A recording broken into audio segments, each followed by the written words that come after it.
That's a good point. I mean, I think that's fair too. You could say like, hey, instead of going after the CEOs, go after the Yeah. operators, do the Yeah, I was Salesforce thinking about that. approach.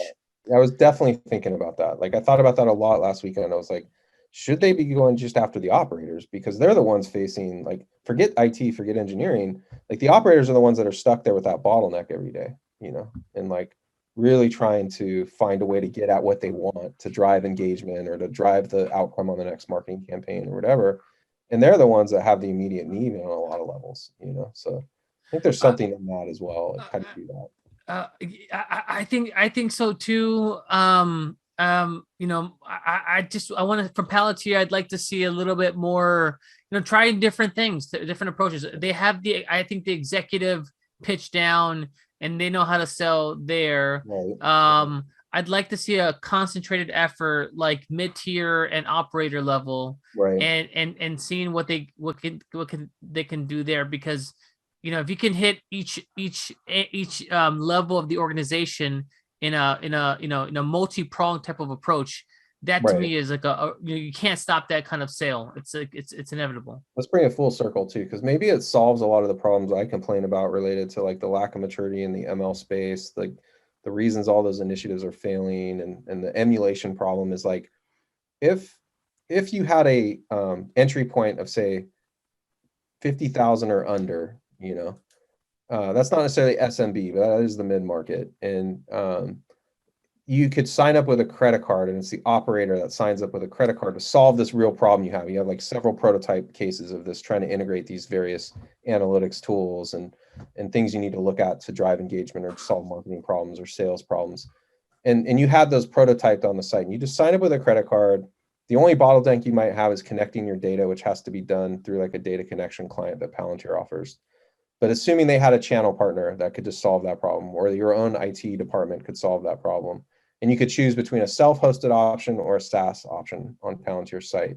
And no matter what it costs, anywhere from 50,000 or less to do, and then you only give them like 4 modules. Like you hide everything else, and you just give them like Contour, you give them Quiver, you give them like Workshop, and you give them Fusion, which is like an Excel spreadsheet program. And you can let them select what type of prototype cases they have. It'll almost be like Hyper Auto, but like way scaled down. They're not going to see any of the pipelines. They're not going to see any of the ontology stuff. That all just gets baked based on your use case. And the dumbest way to do it is that they just bring in the source data and show it to you exactly how it is in there. And you can just work off the source data. But if you have like a prototype domain, like I'm in product and I want to analyze use cases in Google Analytics and Heap.io, if they had software defined data integrations for those, then it's like you're signed up and within an hour, maybe you're doing something in there that's useful, or maybe it's in a few days after you get the data connection client installed.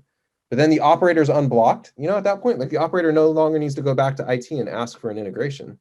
Like everything's integrated. You're looking at it in Foundry inside like Contour or Fusion.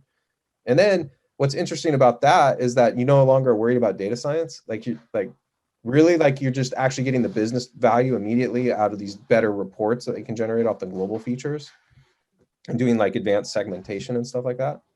And I think that's where Palantir's driven a lot of value for like the US government is in that capability, right? Like getting those operators empowered with data that's actually governed correctly and they can look at it. So maybe that's the way they kind of, and the way that solves the ML problem is, like I said, you don't need ML. Like there's a lot of value in that. A ton of, I can't tell you how many Yeah. times I've been brought into a shop saying we need AI. Like, Right. no, you need like a good data reporting Right. mechanism. You need like your weekly reports.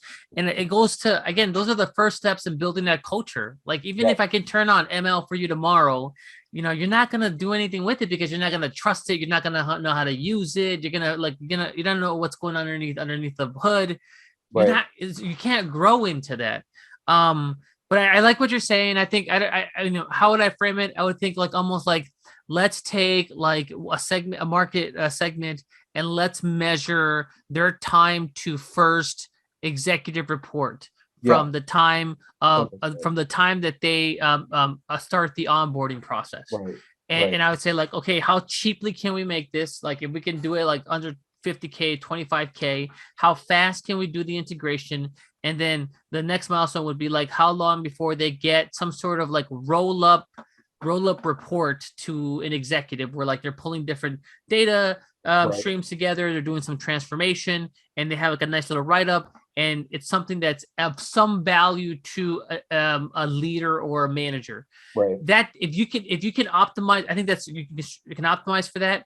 And if Yep. you can get some traction there, that to me is like that's the game changer.